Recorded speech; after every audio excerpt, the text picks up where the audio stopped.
Kronologi Proklamasi Kemerdekaan Indonesia. Kronologi Proklamasi Kemerdekaan Indonesia diawali dengan kesepakatan antara golongan tua dan golongan muda, yaitu Yusuf Hunto, Ahmad Subardjo, dan Sudiro untuk segera menjemput Soekarno dan Muhammad Hatta pada pukul 17.30 di Rengas Dengklok.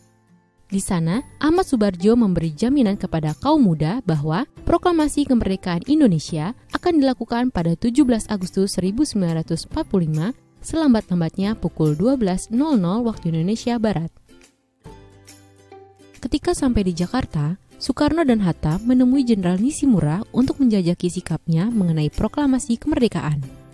Pertemuan ini tidak mencapai kesepakatan, karena pihak penguasa Jepang tidak mendukung kemerdekaan Indonesia. Rombongan Soekarno dan Muhammad Hatta kemudian menuju ke rumah Laksamana Maida di Jalan Miyoko-dori, sekarang Jalan Imam Bonjol nomor 1. Di rumah Laksamana Maida, mereka mengadakan rapat untuk menyusun teks proklamasi. Rumah Laksamana Maida dipilih karena dianggap sebagai tempat yang aman dari tindakan pemerintahan militer Angkatan Darat. Perumusan teks proklamasi kemerdekaan Indonesia berlangsung di ruang makan rumah Laksamana Maida. Naskah ditulis oleh Soekarno dan dibantu oleh Muhammad Hatta dan Ahmad Subardjo. Rapat dihadiri para anggota PPKI dan beberapa pemuda. Tokoh-tokoh yang ikut serta menyaksikan perumusan teks proklamasi ini adalah Miyoshi, Sukarni, B.M. Diah, dan Sudiro. Rumusan teks proklamasi kemerdekaan Indonesia terdiri atas 2 bagian pokok. Pertama, kami, bangsa Indonesia dengan ini menyatakan kemerdekaan Indonesia. Bagian pertama merupakan saran Ahmad Subardjo yang diambil dari rumusan BPUPKI. Kedua, hal-hal yang mengenai pemindahan kekuasaan dan lain-lain diselenggarakan dengan cara seksama dan dalam tempo yang sesingkat-singkatnya. Sementara, bagian kedua merupakan buah pikiran Muhammad Hatta.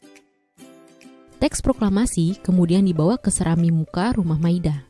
Di sana, para anggota PPKI dan pemuda telah menunggu. Disitulah teks proklamasi dimusyawarahkan dan kemudian disetujui bersama.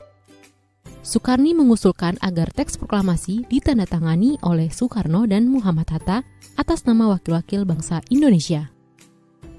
Usul Sukarni ini disetujui anggota sidang. Setelah disetujui bersama, teks proklamasi diserahkan kepada Sayuti Melik untuk diketik. Dalam proses pengetikan, dilakukan beberapa perubahan. Perubahan-perubahan itu sebagai berikut. Kata tempo diubah menjadi tempo. Kata wakil-wakil bangsa Indonesia diubah menjadi atas nama bangsa Indonesia. Rumusan di Jakarta 17805 menjadi Jakarta hari 17 bulan 8 tahun 05. Naskah yang telah diketik oleh Sayuti Melik kemudian ditandatangani oleh Soekarno dan Muhammad Hatta. Di kemudian hari, naskah ini dikenal sebagai teks proklamasi yang autentik. Berita tentang akan diproklamasikannya kemerdekaan Indonesia pada 17 Agustus 1945 pagi segera tersebar luas secara lisan, sehingga sejumlah tokoh bersiap-siap ingin datang. Bendera merah putih dijahit oleh Ibu Fatmawati, sementara yang lain menyiapkan perlengkapan upacara yang diperlukan. Sudiro menyiapkan tali dan tiang bendera. Wilopo menyiapkan mikrofon dan pengeras suara. Pagi itu, hadirin sudah siap di depan rumah Soekarno untuk menyaksikan pembacaan teks proklamasi. Pukul 10.00 waktu Indonesia Barat, teks proklamasi dibacakan oleh Soekarno dan didampingi oleh Muhammad Hatta. Pembacaan dilakukan di kediaman Soekarno di Jalan Pegangsaan Timur nomor 56, sekarang Jalan Proklamasi, Jakarta.